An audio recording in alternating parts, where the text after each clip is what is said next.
प्रिय विद्यार्थियों, सुप्रभातम। जैसा कि हम महाकवि भर्तृहरि विरचित नीति शतकम का अध्ययन कर रहे थे और पिछले वीडियो के अंतर्गत हमने 56 तक के पद्यों का अध्ययन कर लिया था। आज के इस वीडियो में हम उसके आगे के प्रसंग का अध्ययन करेंगे, यानी 57 से लेकर 60 तक के पद्यों का अध्ययन इस वीडियो में हम करेंगे। जैसा कि पूर्व वीडियो में हमने अध्ययन किया कि दुर्जन जो व्यक्ति होते हैं उनकी प्रकृति किस प्रकार की होती है और उनका आचरण कैसा होता है। सदैव वो सज्जनों से ईर्ष्या द्वेष भाव रखने वाले होते हैं। तो उन्हीं दुर्जन व्यक्तियों के विषय में यहाँ इस पद्य में भी बतलाया जा रहा है और ऐसे उन दुर्जनों से सदैव दूर रहने का, सावधान रहने का निर्देश दिया जा रहा है। उद्भासित अखिल खलस्य विशृंखलस्य प्राग्जात विस्मृत निज अदम कर्म व्रत है। देवात अवाप्त विभवस्य गुण द्विषोऽस्य नीचस्य गोचर गति सुखम आप्यते के। इस पद्य के अंतर्गत महाकवि भर्तृहरि जी कहते हैं कि दुर्जन व्यक्ति का दर्शन सदैव अहितकारी, विनाशकारी होता है, इसलिए सदैव उनसे दूर रहना चाहिए। इसी विषय में सावचेत करते हुए वो कहते हैं, उद्भासित अखिल खलस्य अर्थात संपूर्ण दुर्जनों को प्रकाशित करने वाले, विशृंखलस्य स्वेच्छाचारी स्वच्छंद आचरण करने वाले, प्रागजात विस्तृत निज अदम कर्म व्रत है अर्थात पूर्व जन्म में अपने द्वारा किए गए अदम कर्म को और अधिक वृद्धि करने वाले, भुला देने वाले, देवात देव योग्य से अर्थात भाग्य से ही अवाप्त विभवस्य संपत्ति को प्राप्त किए हुए, गुण द्विषः गुणों से द्वेष करने वाले, अस्य ऐसे, नीचस्य नीच पुरुष के, गोचर गति दृष्टि पथ में आ जाने पर कई किस व्यक्ति के द्वारा सुखम आप्यते सुख प्राप्त किया जा सकता है। कहने का भाव यह है कि दुर्जन जो व्यक्ति होते हैं अपने जैसे ही दुराचरी व्यक्तियों को प्रकाशित करने वाले होते हैं, उनको बढ़ाने वाले होते हैं। वह सदैव उच्छृंखल व्यवहार करते हैं, यानी जो उन्हें अच्छा लगता है वैसा ही आचरण करते हैं, स्वेच्छाचारी होते हैं, किसी की भी बात को सुनने वाले नहीं होते हैं। और पूर्व जन्म में जो उन्होंने कर्म किए हैं उन अपने नीच कर्मों को वह और अधिक विस्तृत करते हैं, या ये कहें कि वह अपने उन पूर्व कर्मों को तो अब भूल चुके हैं और अब भाग्य से उन्होंने धन संपदा को प्राप्त कर लिया है और धन संपदा को प्राप्त करके वह मदोन्मत्त हो गए हैं और वह सदैव गुण द्वेषों गुणों से द्वेष करने वाले होते हैं। तो ऐसे जो दुराचारी होते हैं, ऐसे जो दुर्जन व्यक्ति होते हैं, ऐसे इन निम्न कोटि के व्यक्ति के दृष्टि पथ में आ जाने पर कोई भी व्यक्ति सुख प्राप्त नहीं कर सकता है। अर्थात कहने का मूल आशय यही है कि दुर्जनों के साथ मित्रता कभी भी लाभदायक नहीं होती है, बल्कि उनका तो दर्शन ही अपशकुन का कारण होता है, विनाश का कारण होता है। तो ऐसे दुर्जनों से सदैव दूर रहना चाहिए, उनके साथ कभी भी मित्रता नहीं करनी चाहिए, उनसे सदैव दूरी ही बनाकर रखनी चाहिए। आरंभ गुर्वी क्षयनी क्रमेण लघ्वी पुरा वृद्धि मति च पश्चात दिनस्य पूर्वार्ध परार्ध भिन्ना छाया एव मैत्री खल सज्जना नाम। प्रस्तुत पद्य के अंतर्गत कवि दुर्जन और सज्जनों की मित्रता का वर्णन कर रहे हैं और बताते हैं कि दुर्जनों की मित्रता कैसी होती है, सज्जनों की मित्रता कैसी होती है, क्या उनमें अंतर होता है, क्या विभेद है, उसका यहाँ पर वर्णन करते हैं। उसके एक उदाहरण के माध्यम से समझाते हुए कवि कहते हैं कि पूर्वार्ध परार्ध भिन्ना खल सज्जनानां मैत्री, दुर्जन और सज्जनों की मित्रता। पूर्वार्ध परार्ध भिन्ना, पूर्वार्ध और परार्ध यानी अपराह्न में भिन्न रूप वाली, दिनश्य दिन की छाया एवं छाया के समान होती है। खल सज्जनानां मैत्री, खल यानी दुर्जनों की जो मित्रता है वह आरंभ गुर्वी, प्रारंभ में अधिक और क्रमेण धीरे धीरे क्षयनी कम होने वाली होती है। और सज्जनों की मित्रता पुरा लघवी, पहले कम, पश्चात और बाद में वृद्धिमती चय, धीरे धीरे वृद्धि को प्राप्त करने वाली होती है। अर्थात कहने का भाव यह है कि सज्जनों की मित्रता तथा दुर्जनों की मित्रता में बहुत बड़ा भेद होता है। जिस प्रकार दिन के पूर्वार्ध की छाया पहले अधिक और क्रमशः घटती जाती है, उसी प्रकार दुर्जनों की मित्रता प्रारंभ में अत्यंत गहन और धीरे धीरे क्षीण होने वाली होती है।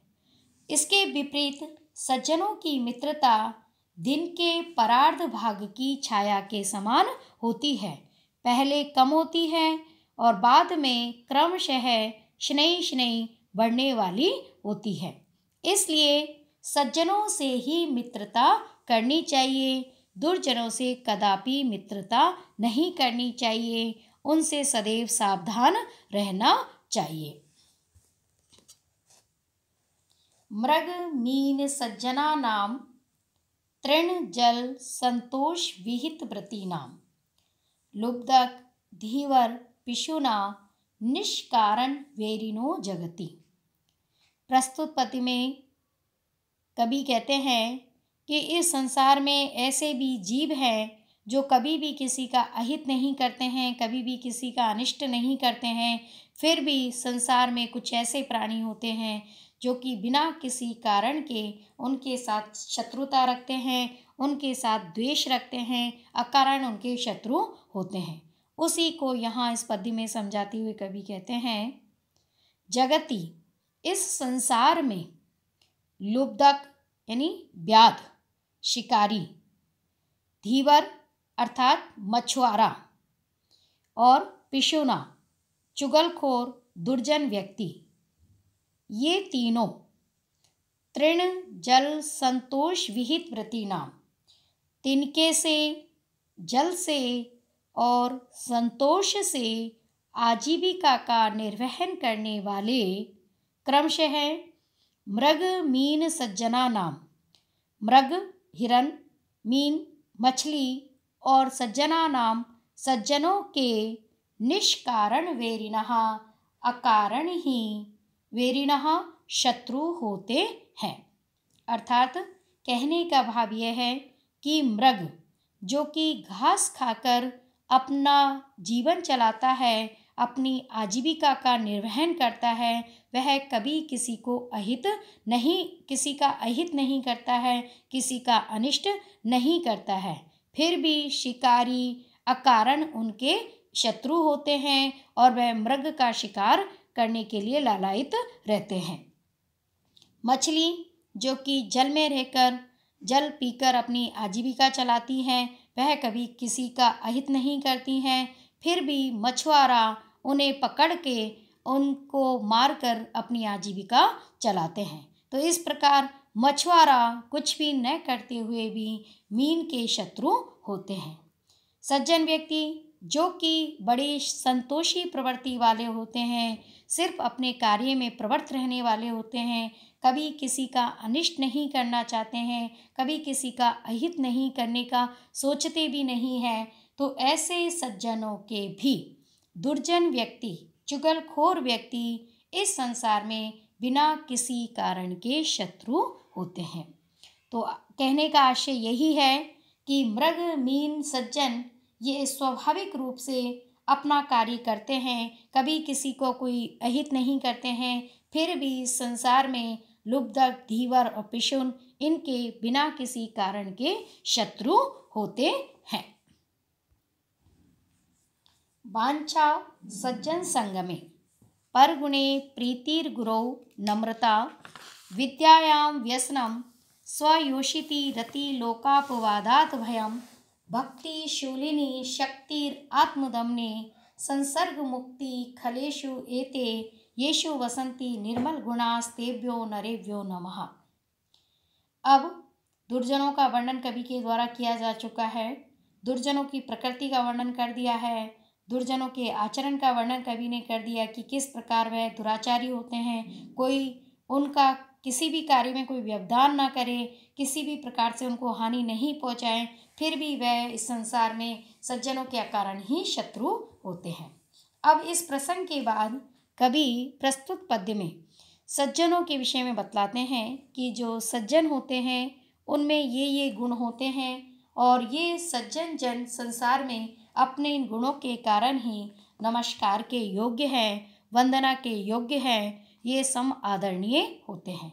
तो कौन से ऐसे गुण हैं और इन गुणों से युक्त जो सज्जन होते हैं वो कैसे होते हैं, उनका यहाँ वर्णन किया गया है। वांछा सज्जन संग में, सज्जनों की संगति की कामना रखने वाले, सज्जनों की समागत में अभिलाषा रखने वाले, सज्जनों के सम्मिलन की रुचि रखने वाले।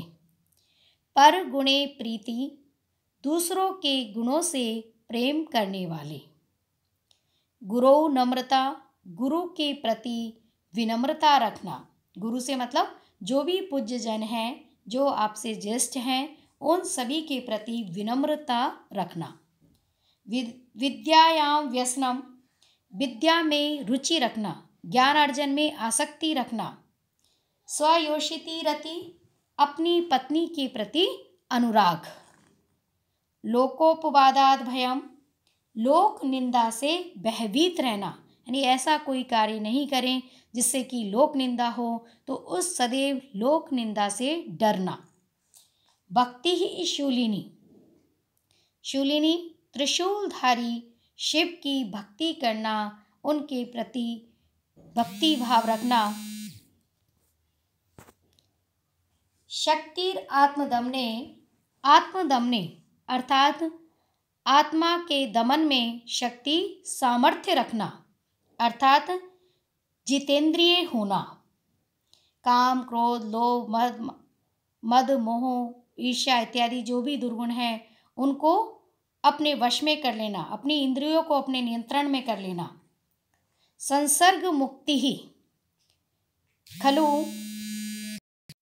संसर्ग मुक्ति खलेषु एते, और खलेषु दुर्जनों के विषय में संसर्ग मुक्ति, संपर्क का परित्याग करना, अर्थात दुर्जनों की संगति का परित्याग करना, दुर्जनों की संगति में नहीं रहना।